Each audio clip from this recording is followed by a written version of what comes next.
Another day, another basketball stories na naman ang pagkikwentuhan natin. At ngayon nga ay ang pagkapanalo ng Indiana Pacers laban sa Oklahoma City Thunder sa Game 3. At ang lumabas na balita na maititrade na naman nga daw ngayon si Jordan Poole.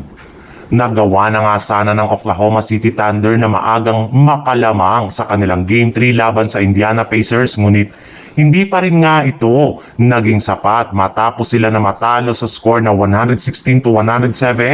Bagamat man nga nakapagtala si Shai Gilgeous-Alexander ng 24 points, Chet Holmgren na gumawa ng 20 points at si Jalen Williams na nagtala ng 26 points.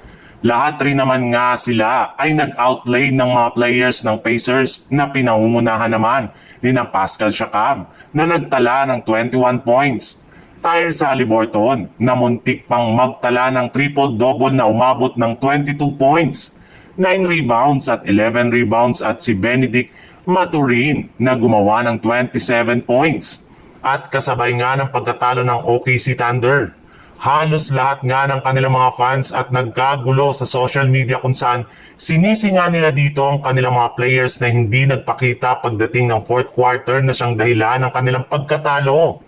Kaya sa nangyari ngang ito ay nabaon na nga sila sa 1-2 sa kanilang serye kung posible pa nga ito umabot ng 1-3 kapag natalo ulit sila sa kanilang Game 4 sa susunod na araw na gaganapin ulit sa lugar ng Indianapolis. Sa ibang balita naman, ibinulgar na nga ni Shams Charania ng ESPN dahil nga daw sunod-sunod pa rin ang mga nakakadismayang kampanya ng Washington Wizards. Sa mga nakalipas na taon ay pinaplano na nga ng kanilang front office na mag-rebuild ng kanilang lineup ngayong off-season.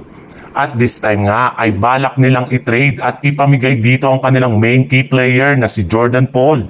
Bagamat man nga napakaganda ng ipinakitang performance ni Paul ngayong season sa pag-average niya ng 20.5 points, 3.0 rebounds at 4.5 assists per game sa kanyang 43.2% shooting ay halos wala rin naman nga itong impact para maging competitive ang kanilang team sa Eastern Conference.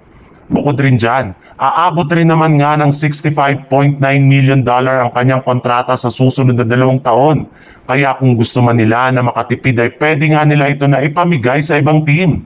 At isa nga sa sinasabing team na dapat nga daw kumuha sa kanya ay ang dati nitong kupunan na Golden State Warriors na sobrang yung nangangailangan ng backup point guard na makakatulong kay Stephen Curry. Kaya kung sakali man nga nakunin nila itong muli sa isang trade gamit si Jonathan Kuminga, ay hindi nga malabo na malaki ang maitutulong nito sa team next season.